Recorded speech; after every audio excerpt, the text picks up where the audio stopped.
Welcome back to The Explainer. Look, if you're a trade professional, whether you're an importer, an exporter, or a customs broker, you already know that predictability is absolutely everything in international trade, right?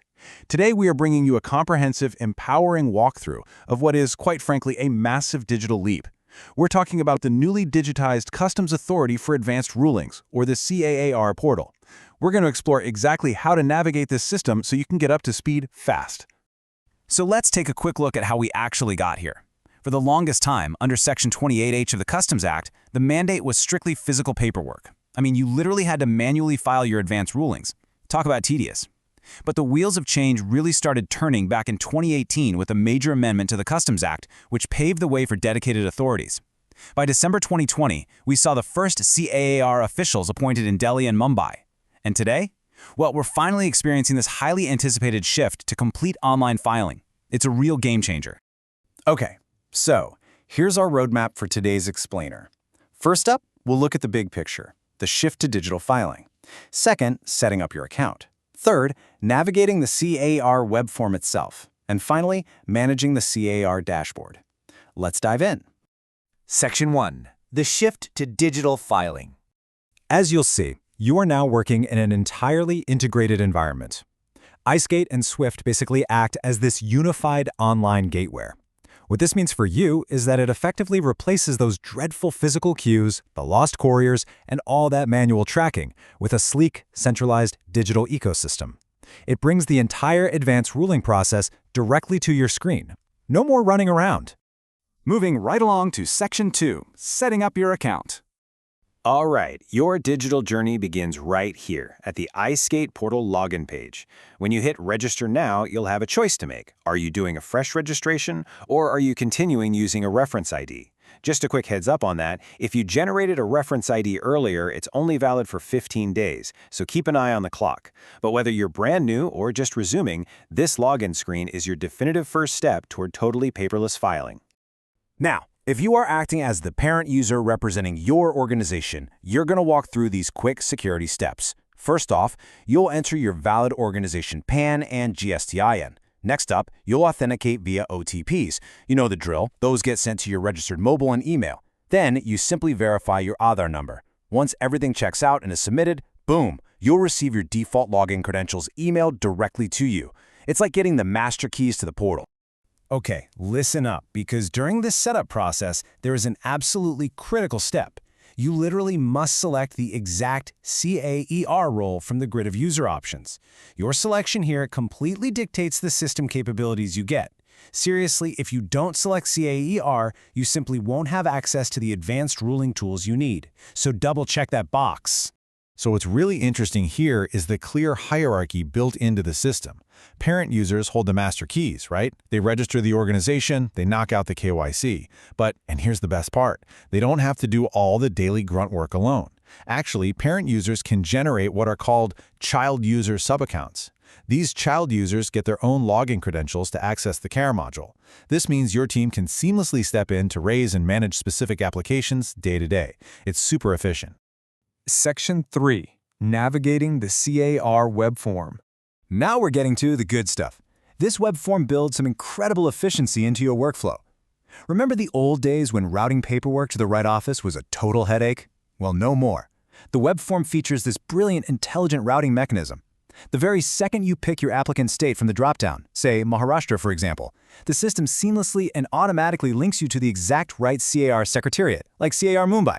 It completely takes the guesswork out of it and eliminates routing errors entirely. As you start filling out the application, you're going to notice the platform is highly optimized to save you time. If you're an importer, exporter code, or IEC holder, it autofills your known details.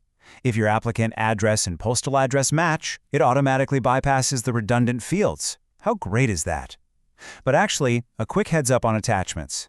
While the system totally allows you to type out justifications and upload evidence, you are strictly capped at exactly 3 supporting documents, and each of those must be 5 megabytes or less, so pick your best evidence.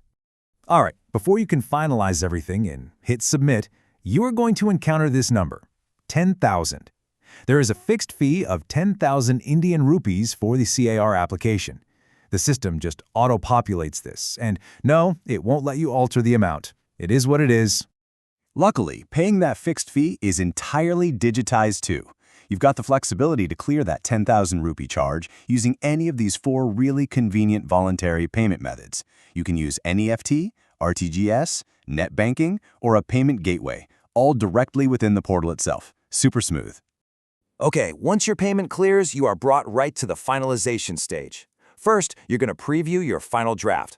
Always double-check for complete accuracy, right? Next, you absolutely must upload your digital signature certificate, or DSC, to legally authenticate the filing. Once the system verifies that, you officially submit. And just like that, you generate your unique application reference number, or ARN.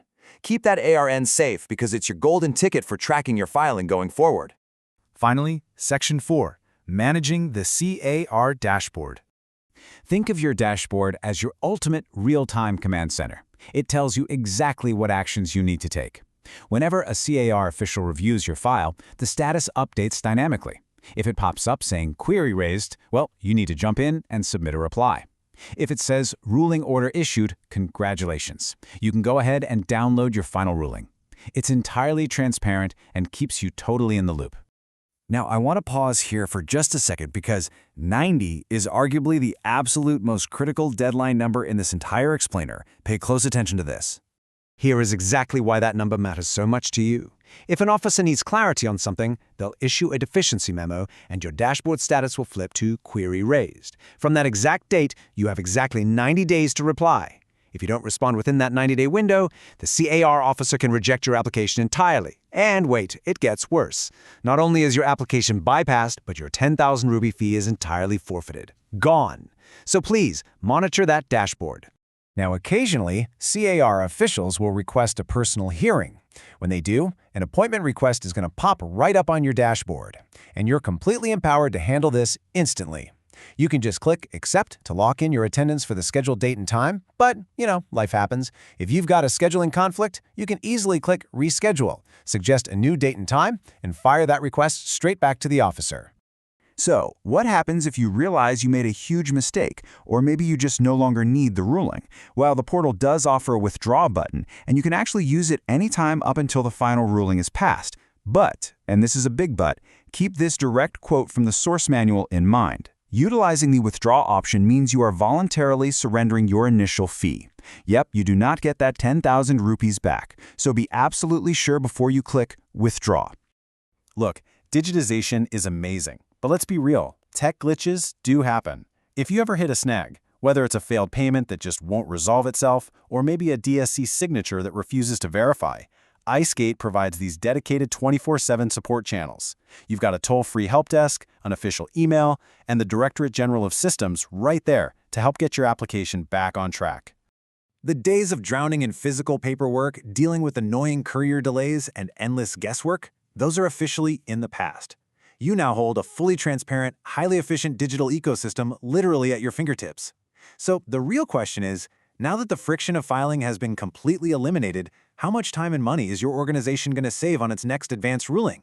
Get out there, log in, explore your dashboard, and truly leverage this technology. Thanks so much for joining me on The Explainer.